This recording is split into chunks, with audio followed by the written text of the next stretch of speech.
Ravi de passer ce début de journée avec vous. On est en direct jusqu'à 9h et on va passer les 40 prochaines minutes avec nos deux invités. C'est l'humoriste Sofiane Soch qui est avec nous. Salut Sofiane. Salut, ça va, vous allez bien? Ouh là là, c'est la petite voix du réveil, ça. On n'est pas fatigué,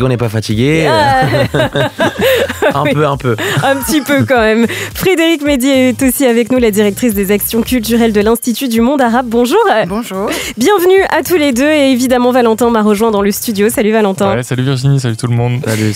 Alors ce matin, on va parler d'un festival fédérateur et engagé. Exactement, Virginie, Lima Comedy Club. Alors on reçoit beaucoup d'humoristes à ce micro, donc les comedy clubs, ça nous connaît, mais celui-ci il est différent. C'est un festival d'humour organisé par l'Institut du Monde Arabe qui réunit tous les ans une palette d'humoristes francophones et arabophones sur 5 soirées.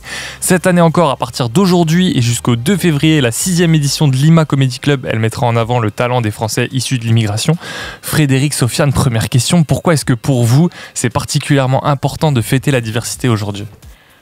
Je commence. Tu commences? Allez Frédéric, à vous. Je commence à fêter.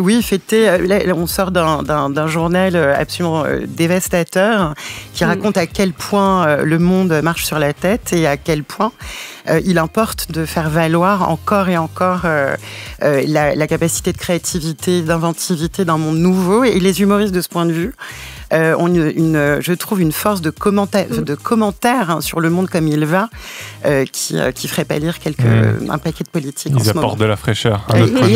Et du surplomb. Et la capacité de distance. L'humour a cette force absolument magistrale de revoir la copie du monde avec distance et drôlerie, mais c'est une drôlerie qui peut être un peu grinçante parfois. Et de ce point de vue, les diasporas issus de l'immigration sont, je trouve, particulièrement capés. T'es d'accord avec ça, Sofiane? Ouais. Tout pareil. Tout pareil, elle a tout dit. Hein. Non, mais ouais, en vrai, c'est comme vous avez dit, on a des très bonnes qualités à commenter un peu la vie actuelle, les conflits, tout ça, et même des fois aussi de l'autre côté à changer un peu la pensée des gens, à leur changer un peu les idées en parlant d'un sujet vraiment totalement différent de ce qui se passe en ce moment, et ça les fait oublier et ça les fait rigoler, comme ce festival qui a été créé une fois dans l'année. Et je trouve que ça suffit pas, mais c'est bien de faire ça une fois dans l'année et regrouper un maximum de personnes pour rigoler et montrer les artistes émergents. Frédérique Mehdi et Sofiane Soch sont nos invités ce matin. Frédérique, tu es la directrice des actions culturelles de l'Institut du Monde Arabe. Alors c'est là-bas qu'aura lieu à partir de ce soir Lima Comedy Club, un festival d'humour qui explore les cultures arabes. Sofiane, toi tu es humoriste évidemment, tu vas participer à ce festival. Alors déjà première question Frédérique, est-ce que tu peux nous parler un petit peu de cet événement? Qu'est-ce que nous réserve cette 6e édition? En fait, la 6e édition, elle conforte les principes qu'on a mis en place l'année dernière avec l'équipe artistique, puisqu'on n'est pas, je suis pas seule évidemment aux manettes, et on a un trio de rêve avec Warda Ben Lala, Yanis Kouko et Taris Sedak qui a été DA du Jamel Comedy Club. Pour concocter en fait une programmation qui à la fois donc fait la part belle à des humoristes issus de l'immigration, je mets des guillemets parce que pour certains, le sujet n'est pas au centre de leur travail. Hein. Il ne s'agit pas non plus de mettre dans les cordes ou d'assigner les humoristes avec des noms arabisants à leurs origines. Ça, c'est hyper important. Donc, il y a évidemment il y a un fort tropisme autour de ces humoristes-là. Et puis, on reconduit le Gala Habibi. J'y tiens énormément, et plus encore, là en entendant encore les nouvelles ce matin, notre ami Donald Trump étant dangereux pour la planète.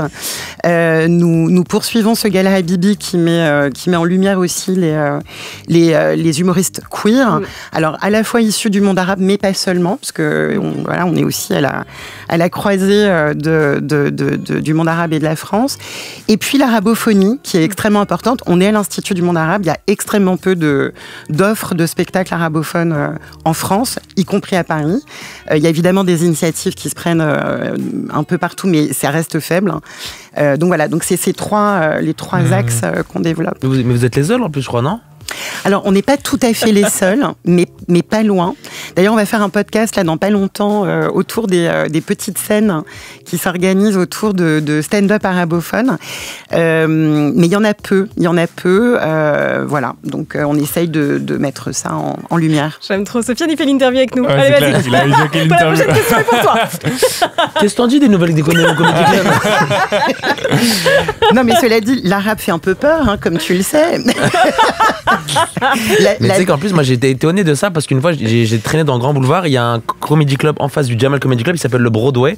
Et son originalité de ce comedy club, c'est quand t'arrives, il y a des sessions. Des fois il y a une session en russe, il n'y a que des humoristes russes, algériens, arabes. Mais t'arrives et tu comprends rien. Ouais. C'est fou ça. Et tu vois les gens rigoler, tu dis ah ouais. Mais cela dit, moi j'ai assisté. bien cette blaguette en russe. J'ai assisté, pour le coup, moi je suis moitié arabe, mais comme beaucoup de moitié d'arabes, je ne parle pas arabe. Un drame de ma vie. Et il se trouve que j'ai assisté l'année dernière à un one-man show de Jalil Tijani en darija marocain. Je me suis fendu la poire. Je n'ai rien compris, mais c'était tellement drôle quand même. Il se passe la même chose avec moi, on m'a dit qu'Abdelkader Secteur. Voilà. Il y a des régisseurs qui sont totalement français, qu'on comprenne pas du tout le spectacle, mais pleurent de rire. En fait, il y a une énergie, il y a des mouvements, il y a des. T'arrives à comprendre sans comprendre. Toi, Sofiane, peut-être pour te situer un peu pour les auditeurs, les auditrices qui ne te connaissent pas encore, ça fait à peu près 2 ans que tu es dans le stand-up. 3 ans même. T'as gagné Comedy Class sur Prime Video, ta carrière a pas mal décollé depuis, t'as fait la saison 13 du Jamel Comedy Club, là tu vas partir en tournée bientôt, ça va vite. C'est ça, ouais. Qu'est-ce que ça représente pour toi de participer à un festival dédié aux cultures arabes? Déjà c'est un honneur incroyable. Déjà en plus je suis même pas juste humoriste, j'anime ce gala qui est chaque année. Du coup de grandes personnes sont passées avant moi. J'ai entendu des Walidia, des Redon BH, comment il s'appelle, Farid Chamek. Et du coup moi qui l'un de mes 23 ans qui fait ça, je suis hyper content. Je coche encore des cases, je suis content.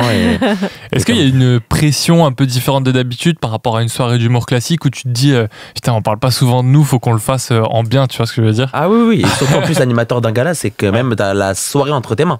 C'est toi, tu mets en bien les artistes. Souvent un MC quand il est pas bon, les humoristes sont pas très bons. J'ai jamais vu un MC pas du tout bon et les humoristes sont très très forts. Du coup faut vraiment que je mélange bien blague et interaction pour que les gens je mette à l'aise le public, en même temps à l'aise aussi les humoristes. Et auquel je pense que je les connais un peu tous, du coup ça va être bien. Ça va être en famille. Ça va être en famille ce soir. Le festival il existe depuis 2018. Oui. Il y avait déjà des problématiques, mais c'était pas au point du journal de tout à l'heure. À la base, il part de quelle réflexion? Pourquoi est-ce qu'il a été créé? Alors, je crois que j'étais pas encore née quand il est né. Je suis arrivée bien après, mais c'était une suggestion à l'origine de Jamel Debbouze, si mes souvenirs sont bons, à Jack Lang à l'époque. Le Covid est passé par là. Moi j'ai souhaité le ranimer parce qu'il avait du mal à émerger vraiment. Je voulais surtout continuer parce que moi je connaissais strictement rien au Comedy Club avant d'arriver à Lima et j'ai découvert donc cette scène absolument éblouissante, mais je pèse mes mots. C'est une pratique, un genre en soi vraiment, je trouve assez époustouflant dans la capacité de travailler la langue aussi, dans ses rapports à la fois au monde, mais dans la manière de le raconter. Donc j'ai trouvé vraiment les spectacles en tout cas que j'ai vus étaient assez exceptionnels. Moi je dirais, pour compléter ce que disait Sofiane, que les humoristes qui viennent à Lima font des spectacles à Lima qui, de toute évidence, ne seraient pas faits de la même manière ailleurs. La spécificité, il y a toujours un lien organique à ce lieu. C'est-à-dire qu'aucun d'entre eux, et même quand ils ne sont pas d'origine arabe, ne fait l'économie de relier son discours à l'espace dans lequel on se trouve. Et c'est très fort de ce point de vue-là. C'est ce qui fait d'ailleurs la singularité du projet. On n'est pas à Lima Comedy Club comme on est à l'Apollo. Le lieu porte symboliquement une charge extrêmement importante qui permet en effet aussi d'aller sur les sujets qui piquent et dont on a besoin aussi, comme dans une forme d'exutoire. Ça fait du bien. Ça fait du bien. On parle de Lima Comedy Club ce matin, un festival d'humour qui explore les culture arabe avec la directrice des actions culturelles de l'Institut du monde arabe, Frédéric Mehdi, qui est avec nous. et aussi l'humoriste Sofiane Soch. Alors on retrouvera pas mal d'humoristes donc à partir de ce soir jusqu'au 2 février. Frédéric, est-ce que tu peux nous en dire un petit peu plus sur le line-up ? Alors le line-up, il est magistral, évidemment, magique, On dirait merveilleux. Tout simplement. On dirait la liste des Deschamps. Ouais, c'est ça. Allez, on attend. attaque Sofiane Soch. Alors Sofiane Soch déjà pour commencer. Bah, bien Ça sûr, commence on bien. attaque vraiment pour le coup. Évidemment, notre MC de rêve de ce soir. Mais alors, je vais les dire très vite, mais c'est important qu'ils soient tous nommés. Lilia Benchaban, Sami Bell, Sofiane Soch, pardon, Qui est again. là. Jamel Oudri, Imen Lamar, Reda Saoui, Younes Hanifi. Pour Habibi, on aura Améziane, Luciole Defeu, Louis Catella, Lucie Carbone, Mamara, Natacha Prudent. Et puis, on a donc ces solo shows, 2 Ouais. arabophones. On parlait hors antenne de Abdelkader Secteur, qui est une icône dans la communauté algérienne, et on est très heureux de l'accueillir.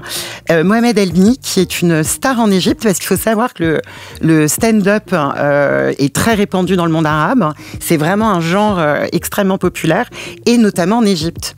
Donc ce sont vraiment des grandes stars dans leur pays d'origine. Et puis on va clore avec le fameux Hakim Gemili, Ah, bah oui. qu'on a évidemment accueilli Ouais. précédemment, et on est très heureux C'est qu'il ferme la marche. C'est important pour vous d'avoir des humoristes qui sont un peu plus confidentiels, qui sont émergents, et des plus gros qui sont déjà bien installés. Qu'est-ce qu'il apporte ce mélange-là ? Bah, en fait, c'est un peu c'est notre rôle aussi d'institution culturelle d'être le marchepied Faire découvrir. Ouais. de figures en devenir. Enfin, ça, si on le fait pas, qui le fait ?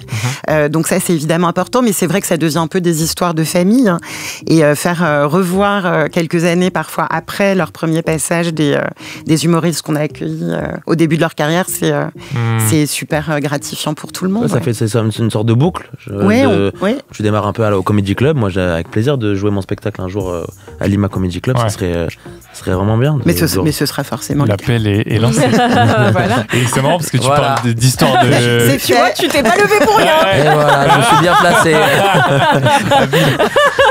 Il est malin. C'est marrant parce que tu parles d'histoire de famille, et Sofiane, tu me disais hors antenne que c'est un peu grâce ou à cause d'Abdelkader Secteur que tu as voulu faire ce métier, parce que tes parents le kiffaient Je te jure. à fond, quoi. Ma mère, je lui avais dit que Abdelkader Secteur se représentait à l'Institut du Monde Arabe. Elle m'a dit je kifferais le rencontrer pour lui dire que c'est grâce à lui qu'elle me laisse sortir de la maison et faire des blagues.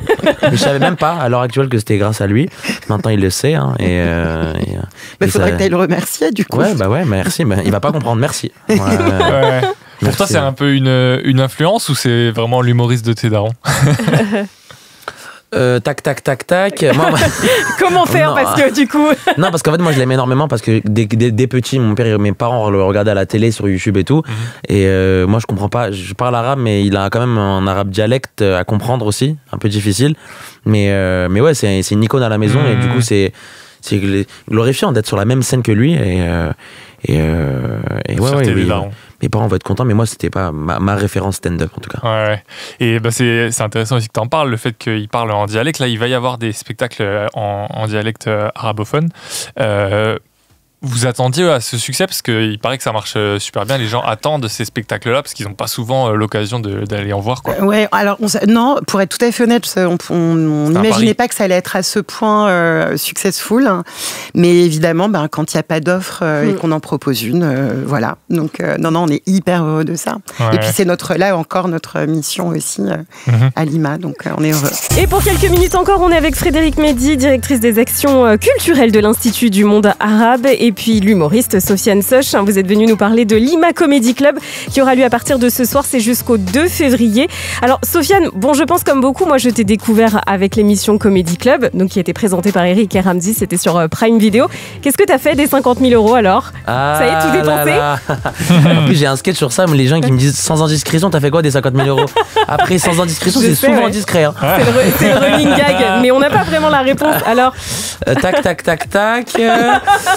Non, en vrai, j'ai gardé. En vrai, il y a beaucoup de gens qui me disent, là, il te reste combien? Maintenant, mais en fait, j'ai eu la chance de démarrer le stand-up très tôt, d'habiter chez mes parents Là, j'ai quitté mes parents, mais ça fait maintenant 1 an que j'ai quitté mes parents, mais j'ai vécu pendant 2 ans chez mes parents en jouant dans tous les comédie clubs de Paris. Du coup, j'ai pu mettre de côté et me faire plaisir juste sur 5 000 €, je pense. Hein.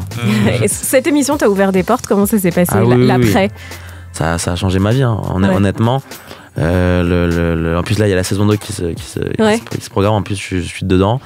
Et du coup bah ouais, ça a changé ma vie. Il y a des gens qui me connaissent. J'étais pas capable de ramener 10 personnes dans une salle en écoutant mes blagues. Il y a des gens qui se déplacent pour venir me voir. J'ai joué au Jamel Comedy Club, mon spectacle, dans cette salle où il y a eu tous les artistes, tous mes exemples d'artistes. Et j'ai joué mon spectacle d'1 heure là-bas, c'était un rêve. Et ça, même en France, je vais au Canada en juin pour jouer mon spectacle. Il y a des gens à l'international qui viennent me voir. Je vis un rêve. T'as arrêté tes études parce que je crois que tu faisais des études de journalisme, non ? C'est ça. J'ai fait 2 ans de journalisme à la Sorbonne. Et en fait, quand j'ai fait l'émission de Comedy Class, ça a duré 1 mois. Je me suis dit que j'allais être éliminé. Première semaine, j'allais rater une semaine de cours, j'allais repartir. Et je ne plus j'allais dans les. Quand je suis dans l'émission, c'était pas prévu.